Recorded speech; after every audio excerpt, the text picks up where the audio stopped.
guest speaker. Hopefully he is on. And if I can have our lovable and everybody loves him, Ken Rao, do the introduction, that would be terrific. Ken, turn it over to you. Okay. How's everybody doing out there?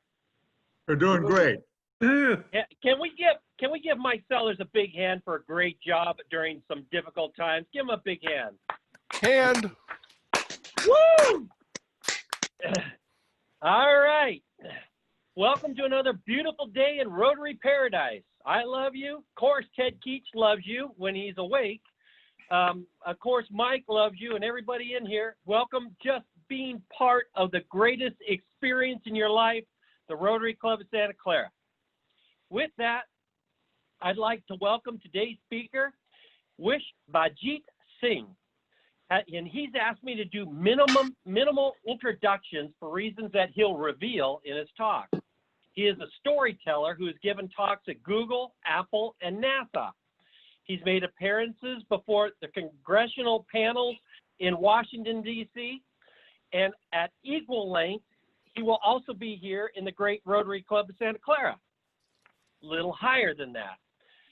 He has made features on MSNBC, NPR, New York Times, BBC, Times Magazine, and The Atlantic.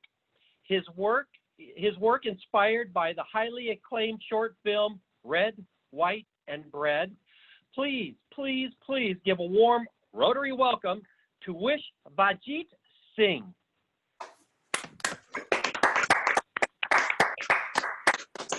How you doing, folks? Let me start my video. Thank you very much, Ken. Thank you all for hosting me here. I hope you can see me. All right, wonderful. I see nodding heads and waves. Very good. So let me quickly share my PowerPoint with you, and then you'll have an introduction from me. So bear with me while I do this. All righty, I'm going to share my PowerPoint. You see my screen, A Very Hairy American Story? Yes. Thank you. All right. So as Ken said, I am somebody who's a storyteller. I mean, we all wear many hats and turbans, if you may. And so I have a sort of a strange and weird kind of training and story, which we'll get into a little bit. But before we do that, I usually always like to, when I'm talking to audiences in person or virtually now, which is thanks to COVID, we're all having to do a lot of. I usually like to pose this question. So if you don't mind, can you in the chat, or you can unmute yourself and let me know what are some of the first words that come to mind when you see me.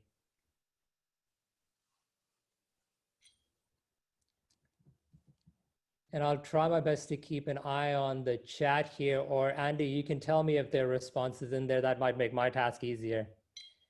Okay, so far we've got England. Okay. Sick. Okay. Let's see. That's about it so far. Okay. Apparently we're not very observant. Well read. Andy, I meant that to read seek. Well, I think that's pronounced sick, but sick. Oh, okay. And well read is another one that's in there from a couple of people. Yep, that's because the background is my library. Yeah, so it's interesting, and it's when I usually ask this question in the audience. Obviously, I'm in somebody else's setting, right? I'm in a school or a company, so people get to see me in person, standing there, and there's a reason, and I'll get into it why. But let me ask you a second trickier question. Where do you think I'm from?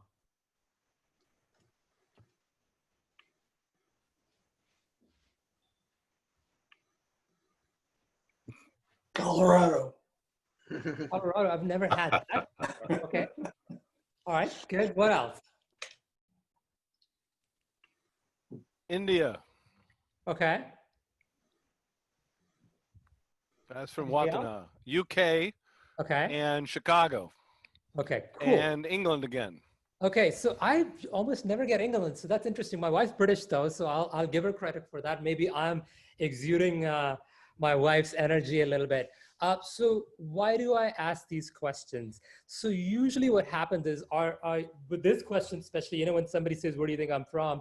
I think we fall into this trap of feeling like we have to take a guess. Very few people will say, I don't know, I can't tell by looking at you where you're from. But I think what happens is our brains are kind of cued into, okay, I'm going to take a guess because based on how you look or how you speak, I can kind of figure out where you might be from, right? So I'm not going to place a judgment value on it. It's right or wrong, but that's what our brains do. You know, we put people in buckets. We can call them stereotypes as well, but that's what we do a lot of times with people, with places. So it's a tricky question, right? So then usually I ask people, or even little kids, can you tell by looking at somebody where they're from or whether they're American? And almost everybody says unanimously, of course not. America is a very diverse place. So how do you know by looking at somebody whether they're American, right? But the tricky thing is, a couple of you did say, somebody said Colorado. I'm curious to know what a Colorado look is.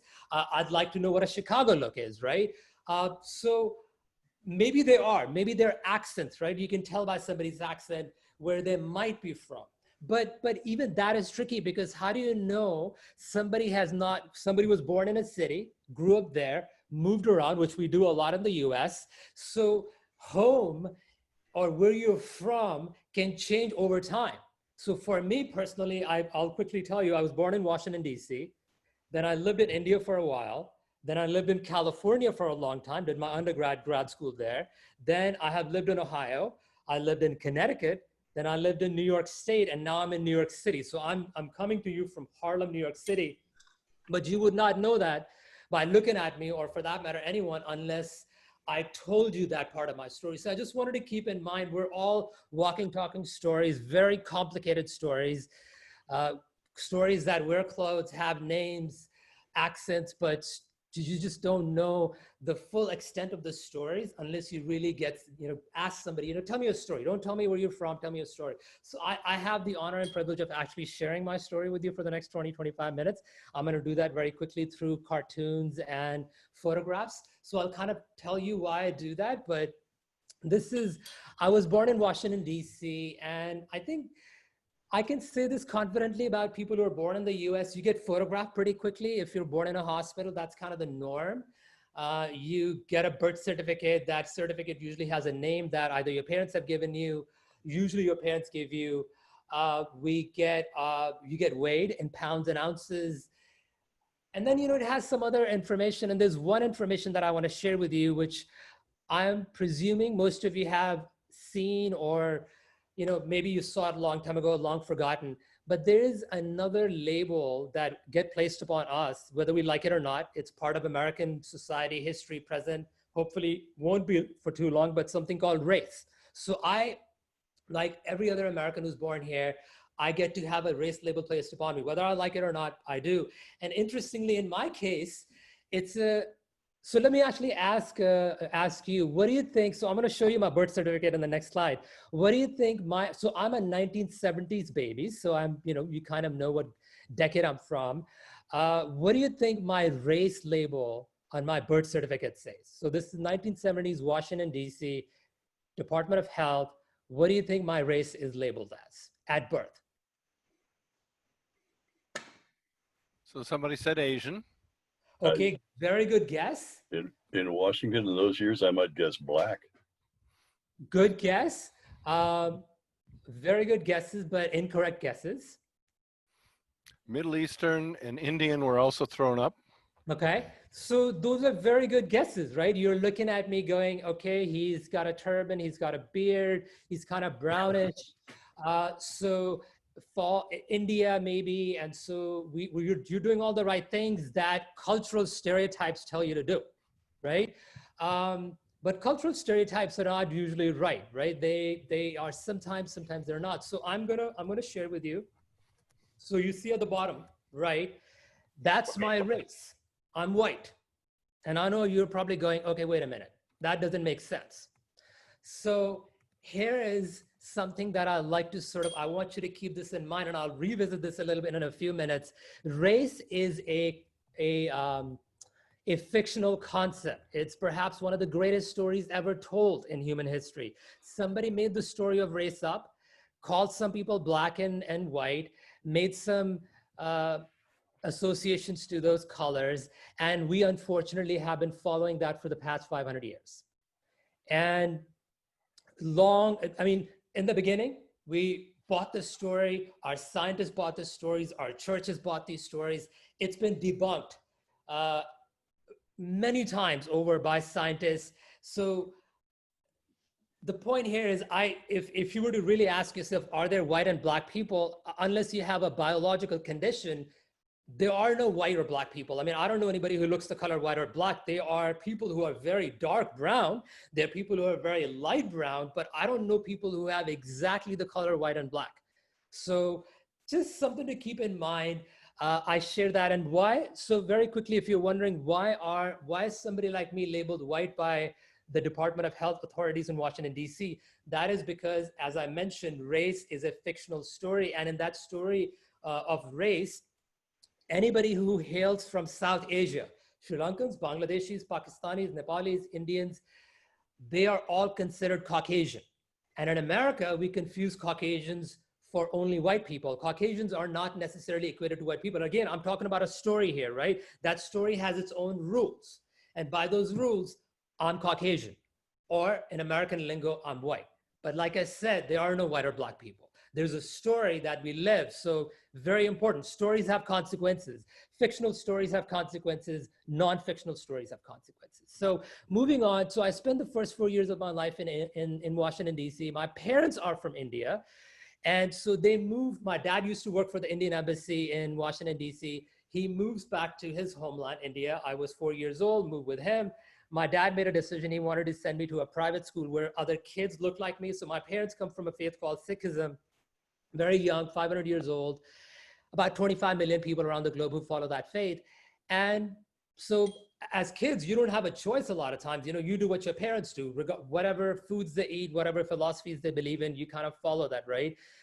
So I did the same thing. My parents happened to be sick. Men and women are supposed to grow long hair. I did that. I went to a private school with most kids who were sick. And the reason I share this photograph is, you see, I started wearing glasses when I was really young. And one of the consequences, so I'm a 1970s baby, as I said. Glasses were not considered cool when I was a little boy, maybe even the 80s or 90s. Now, you know, it's become really trendy. We have all kinds of different brand names. I know people who wear glasses who don't need glasses. I own many pairs, right? It's become kind of part of our culture. But in the 70s, it was something that attracted a lot of sort of bullies or bullying sort of attitudes from a lot of people. So I got bullied a lot as a young boy, from both strangers to friends to family members who just, you know, thought I did not look good. So from the time that I was a little first, second grader to high school, a young man or a teenager, I got told I was ugly in 3 languages that I speak and know. English being my first language, Punjabi being my mother tongue, and Hindi is another Indian language that I happen to speak because I happen to live in India. So I picked it up from the streets.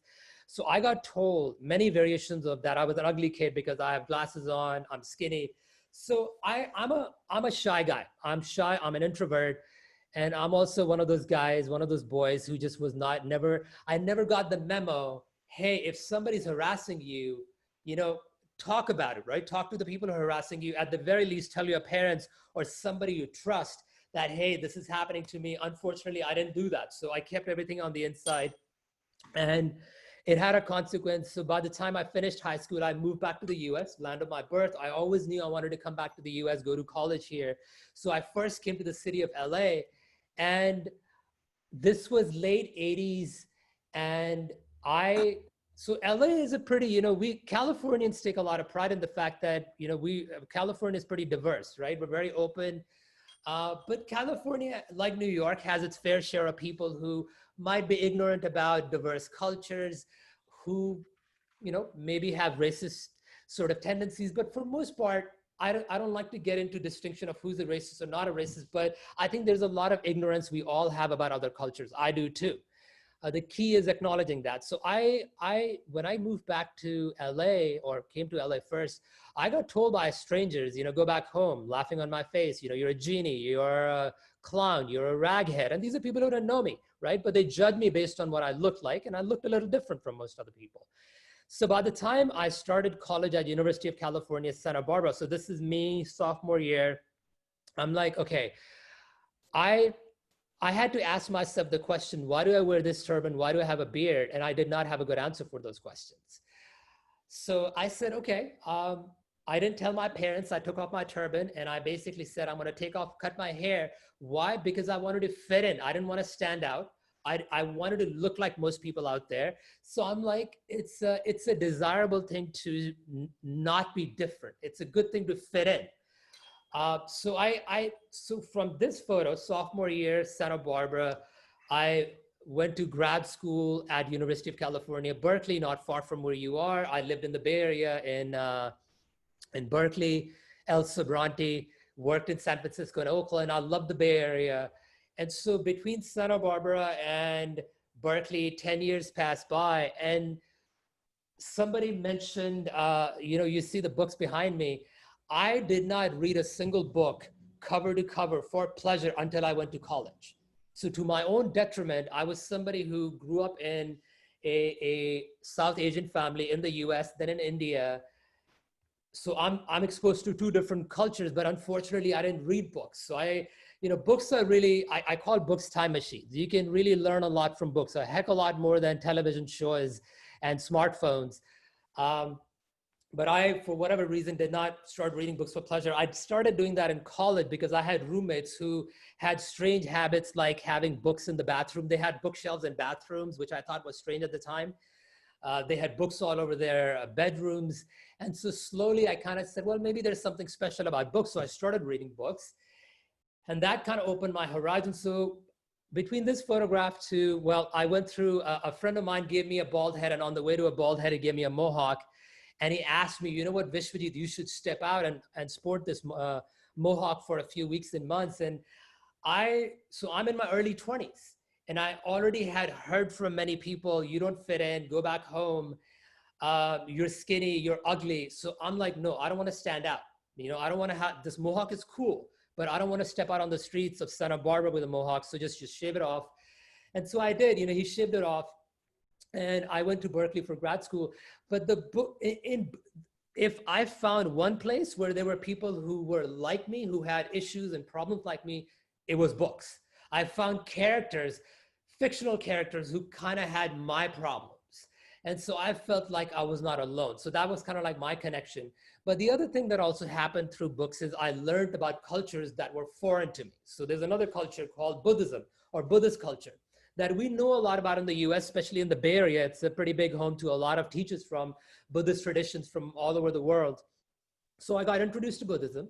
I started practicing Buddhist meditations, and sort of one thing led to another. And I eventually, one day I made a decision while I was in Berkeley doing a lot of Taoist and Buddhist meditations that I am going to embrace the faith that I chose not to follow in college and see what it's all about. I'm going to make the decision. Not my parents telling me, not somebody else telling me. So that was a big lesson in life, that I realized, look, once you're an adult, you get to make your own choices. You make mistakes. You learn from your mistakes, hopefully. You hopefully try not to make too many mistakes at the same time. You learn from them, you grow. So I'm like, okay, finally, I'll try this faith that I was born into. And I'll try not to change myself because somebody's telling me they don't like how I look or how I speak maybe, or how my name sounds, right? You want to change yourself because you want to become a better version of yourself, not because somebody says, hey, I don't like your face. I don't like you, how you look. So you need to change yourself. Change is good. Change is the only constant in life, right? But why you want to change is critical. So this is me. So 10 years passed by between this and this photograph. So this is me sophomore year. This is me late 20s, early 30s.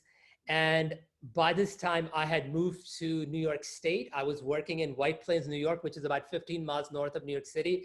And this is an illustration from a photograph that was taken of me. And the month is August and the year is 2001. We all know what happened a month later in New York City, something that would change America and perhaps globe entirely in many ways. So I was at work when the tragedy unfolded. I saw it on cable news when the towers were coming down. And within 1 hour, 2 hours, I had coworkers who were giving me strange looks, who had red tear-filled eyes, looking at me as if I was somehow connected to the tragedy of 9/11. And so that was a really strange place to be in, right? I'm like, wait a minute, I'm an American like you. I'm pretty sort of dumbstruck at what has happened. I'm anxious. I'm fearful in that moment, angry perhaps as well. Why are you targeting me with your frustration? Then, I realize it's because our brains, our stereotypes, our cultural stereotypes kick in, right? You look at people and go, you're the other. You don't look like a certain way. You don't look like an American, right? So that question that I asked you earlier, where do you think I'm from, is a critical question, because if you think I'm not from here, in times of certain tragedies, you are going to judge me differently from somebody you think is from here. So it can mean a life or death difference for somebody who one might perceive, or many might perceive, as you're not American. So I had to live with a lot of good Americans, all kinds of backgrounds, men and women, young and old, telling me for many years after 9/11, go back home, raghead. They're words I cannot share with you here. I was called Osama bin Laden until after Osama bin Laden was killed by the SEALs. Many other indignities that have been hurled my way. And I had to just remind myself, but these are good people for most part.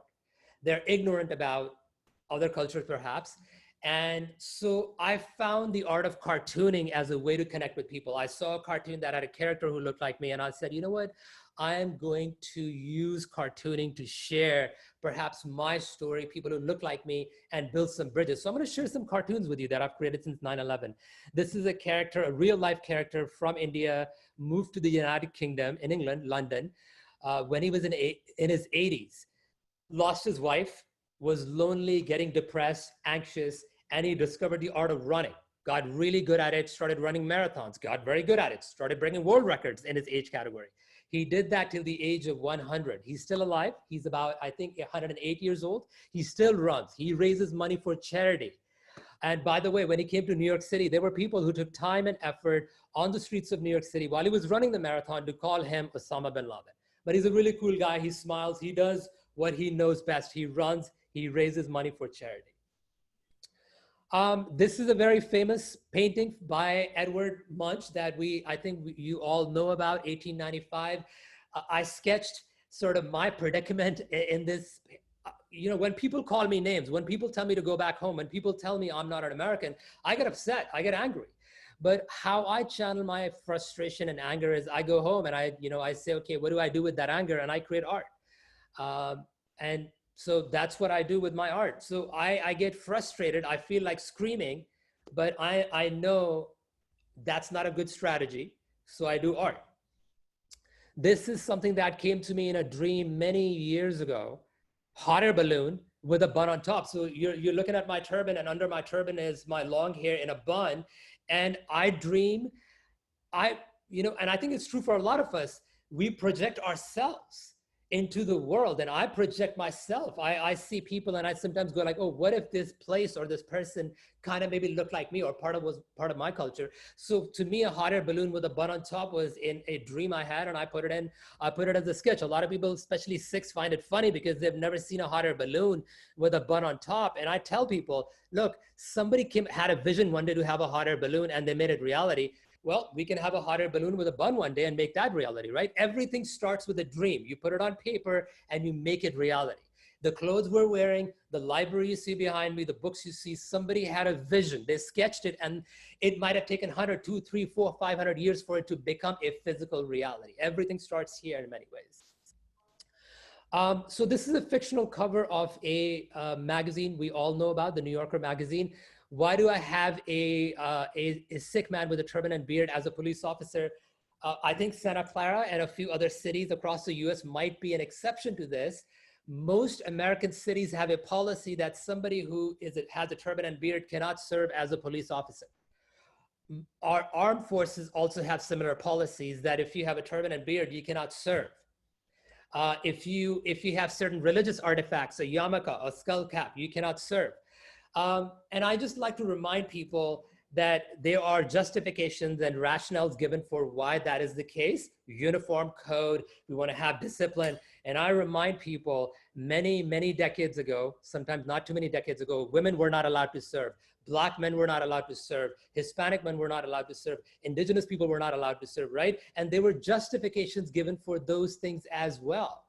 So on the flip side, today, around the globe, Sikh men, women as well, serve in armies, have served in armies, World War I, World War II, England, Singapore, Malaysia, Canada, a few other places, right? We've fought, my ancestors, who happen to be either American, Canadian, or Indian, fought alongside allies, American troops, in World War I and II, and died by the thousands. But today, most of our police departments and our army says, nope, this is not gonna go, right? So again, cultural perspective, education, the more we know about each other, the better off we are, and more we know about our history. I will say this to you, most Americans do not know their history, and that's the tragedy. That's our own tragedy because we don't know our history, but both the good and the bad. There is no such thing as great American history. There is a fascinating American history that has great aspects to it, and that has some very dark aspects to it. I'm going to quickly sort of go forward a little bit here. The first city, believe it or not, the first American city to have a mayor who happened to be Sikh with a turban and beard was not San Francisco, was not Santa Clara, was not New York City, was not Seattle, was not Miami, was not a city in the north, was not a city in what we call progressive states. It was Charlottesville, Virginia. A city that most of us will stereotype as a city in the South, a city that we will say hosted white supremacist marches maybe 2 years ago. That's how people see Charlottesville as, right? But Charlottesville in 2012 actually had this man who happens to be a city planner, an architect by training, be its first Sikh mayor because he was the most qualified man. And nobody's able to, I usually ask these in my audiences, in my talks, I have people guess, which city do you think has this honor and distinction of having somebody who looks like me as a mayor? And nobody ever talks about the South because we, just like we stereotype people, we stereotype places. So we think Texas is uncool compared to California, or maybe Tennessee or Kentucky. And I would say, well, that's not true. There's a lot of amazing, cool people who live in those places. You got to get to know people. You have to get to know places. Everybody has a very complicated history. And I can assure you, Santa Clara probably has a very complicated, probably has a dark part of its history. Maybe today it's really cool, but all of that is part of Santa Clara's story that perhaps needs to be known. So we better know, hey, we have made progress, we have changed, we have a long story that mostly changes for the better. All right, so very quickly, I want to talk about something that is very much in the news, right? We've been hearing so many stories about Black men, mostly Black men, boys, sometimes women, keep getting shot, mostly by cops, but sometimes not even cops, or Black men getting arrested, right? People getting, calling cops on Black people. And the question that I pose to people is, why does it keep happening mostly to Black men and Black families, right? I don't see most people, I am one of those people who get stereotyped a lot in America. I mean, I am up there in the category of getting stereotyped all the time, but I don't get pulled up by cops. I don't get pulled up, I don't have cops call on me, right? I get called a terrorist, but I don't have guns pulled up on me. Does not happen much to Muslims. It happens to a few people, but it's mostly Black people. And the reason for that is that story that I told you about, the story, the fictional story, one of the greatest stories ever told perhaps, the black and white story. That's part of American history. Our foundations are based on slavery. That's just it's a fact. Senator Cotton, a few days ago, basically said, Republican senator, he openly said, look, slavery is an uncomfortable but necessary part of American history. He acknowledged that it is what it is. It's an uncomfortable part of our history, but it's part of our history. So I think we need to confront, we need to know our history, both good and bad. So the reason I would beg to say why we keep seeing Black men getting cops pulled on them or cops pulling their guns on them is because all of us, me, you, police officers who for most part are very good people, they're members of our communities, they hold prejudices against mostly, including me, Black people. And I'll share a couple of things with you. I want to move on here. A few years ago in the city of LA, which does a lot of community policing like many other cities, New York City does it, probably Santa Clara does it. There was a story about the community policing in LA, and there was a lawyer, an African-American lawyer who got access to police officers, private access. Let's talk about what's working, what's not working. But I don't want to know your name. We're not going to record it. Just tell me what's working. And what I thought was fascinating in this story on NPR is she said almost every police officer, white, black, Hispanic, did not matter, said to her in private, I fear black men. I fear black boys. They said that in private because the cops have one of the hardest jobs in America. They put their life on the line every day. And what these police officers were acknowledging is something we all have a very hard time acknowledging. And I want to say this to you at this point, as somebody who grew up in a South Asian culture and in America, I have two cultures that taught me one singular message for a long time. And it's taken me a very long time to undo this message. Light skin is better than dark skin. Try to marry somebody who has a lighter skin. That is a message I got from the day I was born by my parents and by American culture. It's taken me a long time to undo that message. But even now, although I live in Harlem, which is in New York City, has a very illustrious African-American history, I find myself stereotyping black people even today. I catch myself, I don't act on it, but I catch myself saying, maybe should I, in the dead of the night, should I change streets because I see a black man in a hoodie walking in my direction? That thought crosses my mind. I don't do it, but that thought crosses my mind. So what I want to say here is, I think we all are prone to prejudices. We all have biases. That's how our brains are. Not a single human being, including the Dalai Lama and the Pope, can say they do not have biases. They might be implicit. We're not aware of them, but we have them. And so it's very important we acknowledge that, and then we have an honest, open conversation, and then we go from there. So maybe 5 years ago, I would not have acknowledged to you that I have biases toward black people, but it's taken a lot of work where I have finally in public started saying, yes, I have many stereotypes, and the hardest one that I battle every day is against black people. I want to very quickly sort of move forward so we can have a little Q&A. So there is a Captain America part connection to my story, a very strange connection, but a very sort of beautiful connection that changed my life a few years ago. I went to the first New York City Comic Festival in 2011. And that year, by a coincidence, the first Captain America movie had come out. And I had this vision in my head that I'm going to go to the Comic-Con, I'm going to showcase my work, I'm going to have a table, I'm going to sell my art. And I was thinking, how do I attract people to my booth? And this is a very large comic festival. It happened in a convention center. And so I had this vision a few weeks before the Comic-Con that Captain America, this poster that I saw for the movie, Captain America should look like me. He should have a turban and a beard, and he's Captain America. He's going to fight hate and intolerance. So I sketched this poster, took it to the Comic-Con, and what happened is it was a poster behind me, and it confused people. And they're kind of going like, what's going on? Why does Captain America have a turban and beard? Why is Captain America a Muslim? Because people didn't know who Sikhs are. Some people gave me thumbs up. Some people are like, okay, I don't get it, dude. What's going on, right? But it started conversations. And that's the point of art. You want people to be confused sometimes. It's good. Confusion leads to exploration, right? So somebody in passing, a photographer in passing, saw this poster and said to me, hey, Vishavjit, you should come back next year and dress up as Captain America. And I said to her, I don't think so. She didn't ask me why, but I knew my reasons. I've been bullied all my life. I've been told to go back home, especially since 9/11. People have called me all kinds of names. People have called me terrorist. Why would I want to wear a superhero's uniform as a skinny turban, bespectacled turban man and attract even more attention to myself? So it took her a year to convince me to don the uniform, which I did. She buys me a uniform from Hong Kong, some online outlet, a teenager size. I go home, put it on, and I freak out. I'm like, no, I'm not going to do this.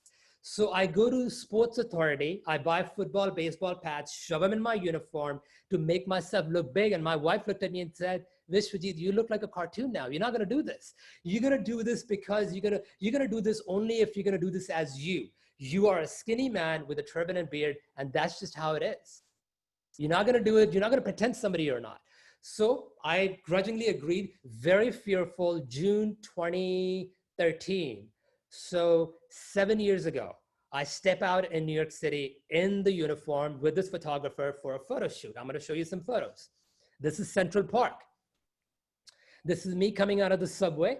That was a total accident with the A train and my A, the Captain America A. This is me jumping in and out of a fire truck. Now, I don't know about Santa Clara or for that matter, New York. Now, if you have a fire truck, and I always ask my audiences, if you see a fire truck out on the streets of Santa Clara and you went to the fire department official, can we have your truck for a few minutes so we can do a photo shoot?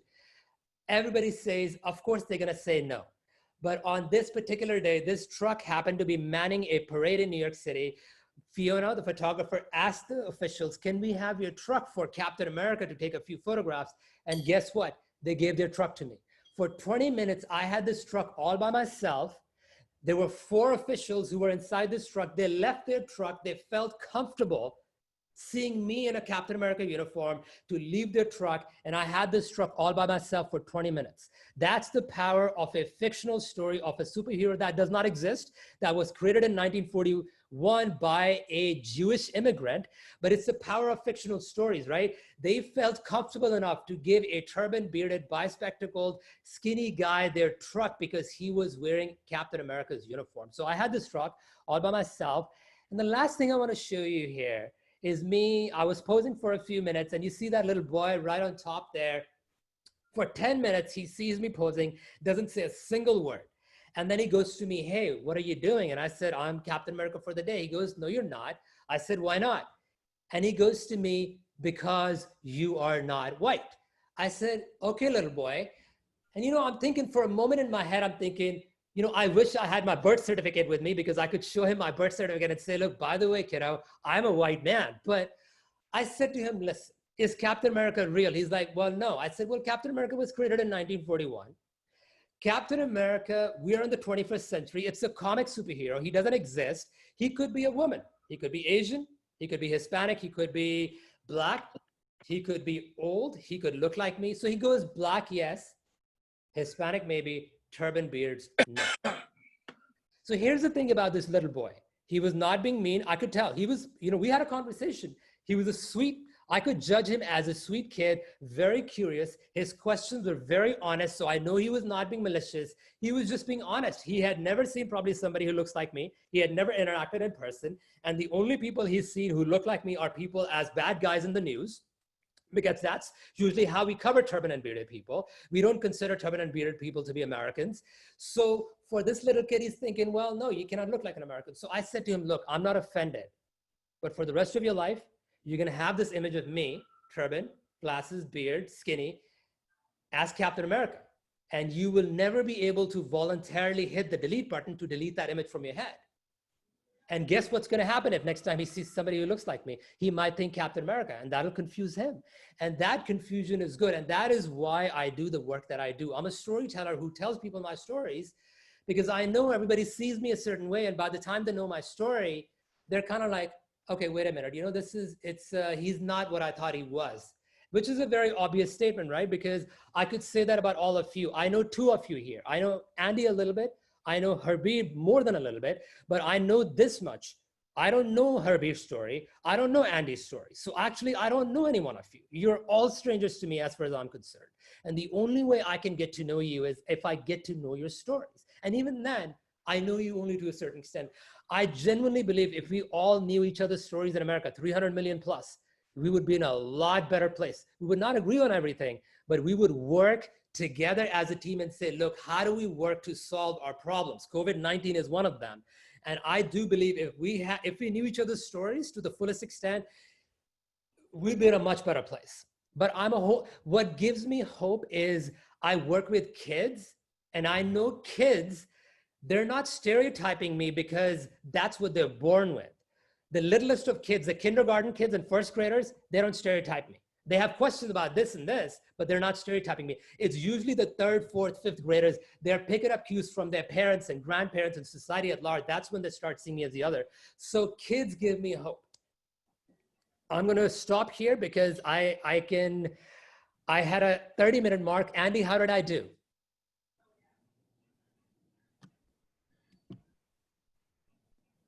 Found the unmute button. You did great.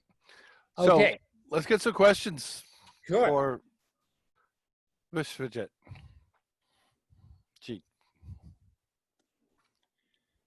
Thank you for listening to my story. Okay. And Andy, if something comes in a chat box, let me know, but feel free to unmute yourself and ask a question. If I may. Sure. As a kid, I grew up in the 60s watching the civil rights movements and the notion of, but the very popular idea at the time was the notion of a colorblind society. Martin Luther King, we will not be judged by the color of our skin. Yep. In recent decades, I've started to wonder whether we are losing that objective because there is so much focus on everybody identifying as African American, Asian American, Italian American, whichever. I'm a Dutch American, but to me, I'm an American of Dutch ancestry. Yep. And it's almost begun to grate on me a little bit. How do you see? Do you see your ideal future as the colorblind society, or where we just accept the differences and frankly we celebrate them all, because I love a lot of them. But then it's a great question. It has come up in my work a lot, and it's a very valid question. I think we can have a society where we can celebrate these differences and still say, I'm an American, right? I have if you were to ask me, in labels, define yourself, Vishavjit, I would have a hard time because I'm a New Yorker. I'm an American.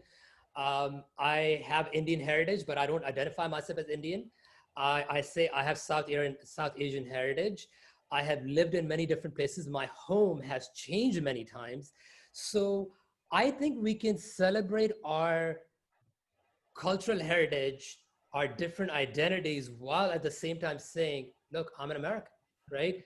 But I think the complicated nature of that question is that some of us have to feel the inequity of those differences more than others, right? So some of us, like, for example, going back to African Americans, and I'm saying this about me, compared to me as somebody who has gotten very stereotyped by fellow Americans since 9/11, I have it a lot easier than African Americans. I still have a lot easier. And so until we reach a point where we all kind of acknowledge, we want to have a colorblind society, and I don't know if we ever will have it, but I would love to live at a time when we can all historically forget where we came from, meaning no white or black people, so therefore no consequences of that story. But it's very hard to undo that story, right? Some of us have benefited from that story, some of us have not. How do you undo those benefits? How do you undo those lack of benefits? It's almost impossible. So I think the best strategy is acknowledge those, acknowledge your privileges, acknowledge your lack of privileges, and say, how do we work together to find an equitable strategy to finally say, okay, and it's a struggle. There is no easy solution. There will be different solutions for different parts of the US at times, because we all have kind of like complicated. Texas has a unique story, California, and then within California, Texas. So I think it's not an easy fix. I would love to be part of a society that's colorblind. I just don't know if our brains are wired to permit that to happen. Because I'm going to extend it in another way. You said American, right? We have drawn it's a human imaginary line to say you're an American. Are we different from somebody who's Canadian, somebody who's African? Is there biologically a difference between Africans and Canadians and Americans? At some level, we are saying we Americans are different. We are better than you. Some of us will say this, I'm better than you because I'm an American. We are a more prosperous, innovative, powerful society. Well, you know what? That might be true, but in 100 years, that might not be true. So just to be mindful, these are all human-made lines. But I know it's a long-winded answer. Why? Because it's a very complicated question.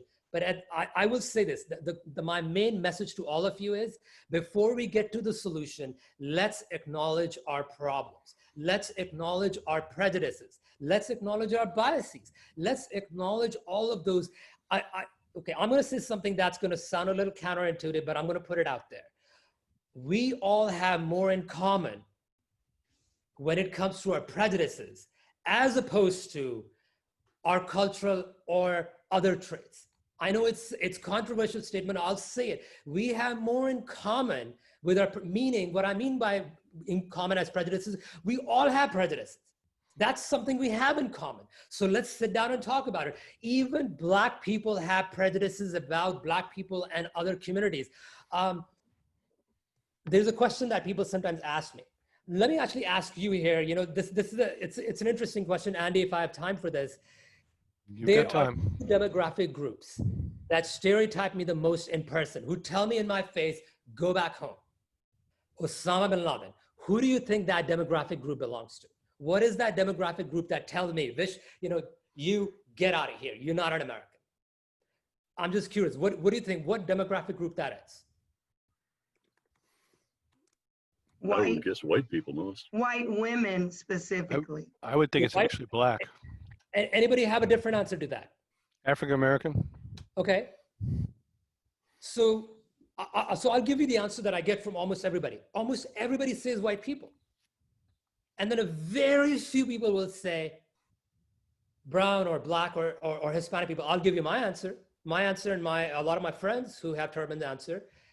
And this is true mostly in liberal cities. It's blacks and Hispanics.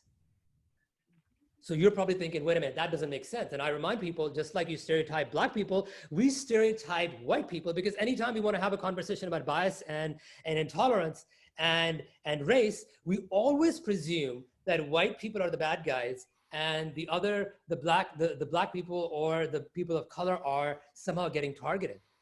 And that is not always true. Life is complicated.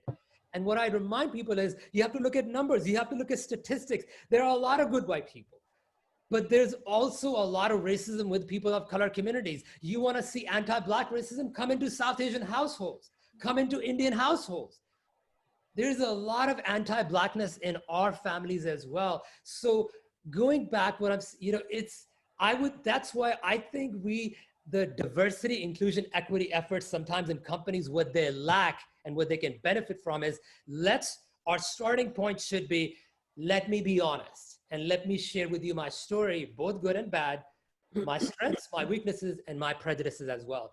You know, if you were to sit in a room and everybody started sharing their prejudices, you would all feel like, man, thank God you shared that, because I thought I was alone. I thought I was the only one who stereotyped black people. You hear everybody in a room sitting saying, I stereotype black people as well. That's a great starting point. And I think the day we can do that, we can give permission to our police officers in public to start acknowledging that they have the same prejudices, because we do too.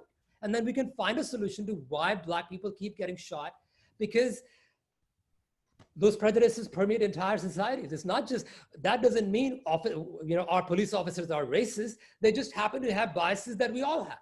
And we don't want to acknowledge that. It looks like we have 2 more questions that people are trying to get in.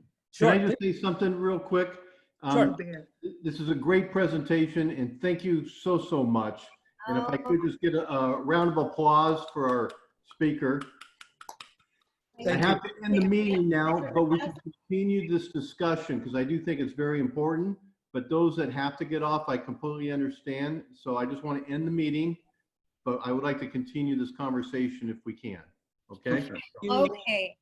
Thank you very much. And feel free to, Andy, send me the question by email. I'll respond by email so you can share with everyone. Okay, and I believe that Teresa is acting as the host, and will give you a couple of questions that are in the queue. Yeah, so you have 2 people that have questions and they're unmuted. That's Habir and Lois. So those are the 2 that I see. Right. And I threw one in there as well because it's a fun one. Okay. So I wanted to just share this, Vish, because this is your fancy shield. This stays with me all the time, by the way, because we do photo shoots with kids. So Stella, if you ever need this for the school, we can always bring Vish back and you can use my shield, but it's actually his. I was thinking that. Thank you, Rabir. You're most welcome. I thought as much. So quickly, just a quick response I wanted to have to Ed's point and see what Vish thinks of this. You know, I'm not sure, Vish, if it really is the best thing to become colorblind, because it's not about the color that makes us racist or differentiate. I think it's human nature that wants to find a sense of security with our own. Like some of the most homogenous societies in the world start to divide, subdivide. I think what makes us special being American, and is that we are different than every country in the world, is that we do come together and be bound by that being American is what binds us. And I think, I think that's where you were trying to get to, but I think it's really that we need to celebrate those differences. I was on the unity board of our school and in our college, and we had a very famous saying, don't let the differences make a difference, right? Because I'm sure otherwise something else will make a difference. So, because I think your point with the children was the purest point, that they see you with curiosity and celebration of what that is, but not necessarily that you have no unique qualities. Because I think everybody wants to feel like an individual, right? Yeah, I think it's a great point. And, you know, I'll just add one statement to that, Herbie. Yeah, it's all very true. And I'll say this much: white people are not a homogenous group. White Exactly. people are very diverse as well. It's just different kind of embedded diversities. Diversity is usually seen as just a people of color word. In my opinion, that is not exactly true. There's a heck of a lot of diversity in the white people category as well. And by the way, there are people who look exactly like white people, what we think look like white people in Afghanistan, in Iraq, in Syria. You go to those countries, there are people who look more fair and blue-eyed than some of you who are on this call. So yes, I agree with you, Herbie. I think that whole point about colorblind, I mean, I don't think our brains are capable of actually sort of seeing a colorblind society, because we do see differences. And there's nothing wrong with seeing differences. It's what you do with those differences that's what. Yeah, exactly. Thank you. I just wanted to get that from you. Oh, great point. Thanks for clarifying that. May I say something? Please. Just 3 comments. When I was growing up, my mother, a very wise woman, would come up behind me, straighten my shoulders out and say, "You are no better than anyone else, and no one is any better than you." And that's what I grew up with. I have a black son-in-law whom I love dearly. The last time I was in Spain and I was on a train, and a young woman, a little tiny lady, I think she was 20 or 21, sat down next to me, and she had a backpack as big as she, and she told me she was a Muslim. And she told me a little bit about her religion, and that her parents had an arranged marriage, and that's what she wanted. And it was so interesting listening to her. So it's a lack of knowledge about other cultures, in my opinion.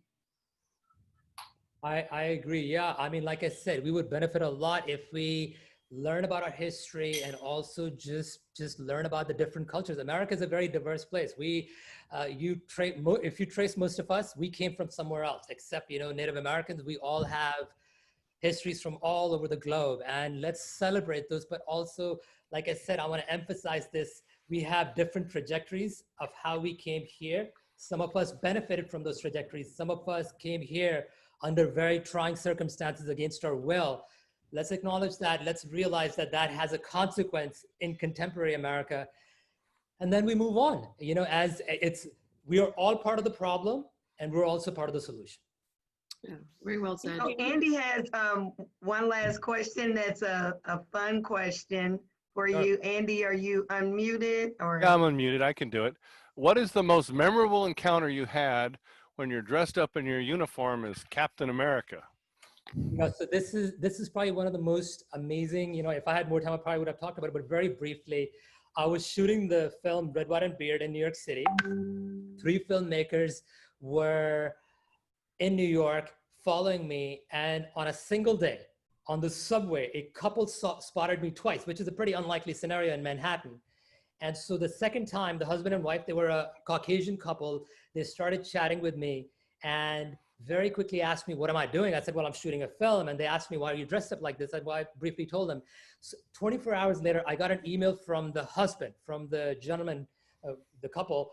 The husband emails me, and a long email introducing himself. He had Googled me. He found out this Captain America guy with a turban, and he introduced himself as a police officer from Arizona, who was in New York City for the first time in 13 years after 9/11. He was one of the first responders. He was brought in to support police officers who had to pull out bodies from the rubble. So he was a psych support team, and he was coming back for the first time, go to Ground Zero. He's also a soccer fan, so he was in town to see a soccer game.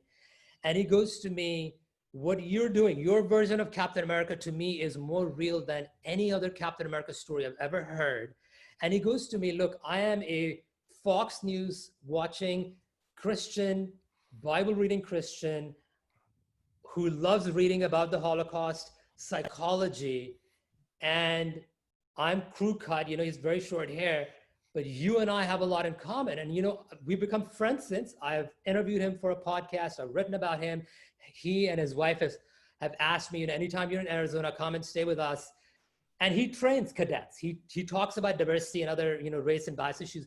To me, what is really amazing about this story is you saw him and me out on the street. You would think Vishavjit and Jeff have nothing in common. But I would say this much. I have more in common with Jeff than I have with perhaps a lot of people who look like me. Because our intellectual, our cultural, our perspectives are very similar. Regardless of the fact that he happens to be a cop in Arizona and I happen to be a storyteller in New York, we have a heck of a lot in common compared to somebody else who might be sick, turban and beard. I feel I have a lot more in common than Jeff. And that is where stories bring us together. And I think, that point back to Herbir and the question about colorblind, I think when you start sharing stories, we will confuse the heck out of each other and it'll become it's very hard to stereotype people whose stories you know. So if you know somebody very well, you cannot say, oh, you're black, or you're this. Because you know them so well, it's hard to stereotype them. So my hope is, if I would highly encourage you, support efforts where we can share stories, where people can share stories, where underprivileged people can share their stories. And hopefully, one day we can be swimming in these confusing stories and finding connections and saying, you know what, I connect with you. Regardless of the fact that you might look very different, I connect with you. Thank you for that question, Andy. So in the chat, thank you, Larry has actually put the link to the trailer, Red, White, and Beard. So if you, that's great. So I know I'm gonna click on it and watch that link for sure. Thank you very much. I really am inspired by hearing your story and can relate to a lot of it. So thank you so much for being here today. I can't thank you enough. Thank you for hosting me. Thank you for your wonderful questions. And yeah, I mean, you are making a difference by having these stories being told. And yeah, from the bottom of my heart, thank you, Herbir, thank you, Andy, for being the sort of connection into the Rotary Club of Santa Clara. And hopefully, when I'm there in person after COVID, hopefully we can meet in person. That would be great. Vishavjit, anything that you want to share with us, if you get it to either to me or to Mike, we'll make sure that gets put out to the rest of the membership, because there are some that haven't been able to get on Zoom. Thank you so much for being willing to talk about this, because it's kind of a tough topic sometimes, and you did it, I think, really well. So I appreciate that. Thank you. Yeah, thank you very much, everyone. Yeah, thank you very much for taking time out of your busy schedule to be here. Really appreciate it. Thank you. Pleasure's all mine. Thank you. Be and well. Great job. Another great speaker. Thank you. Thank you.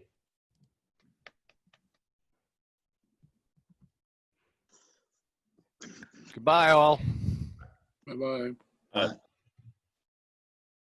Thanks, Teresa, also to stepping in. Appreciate it.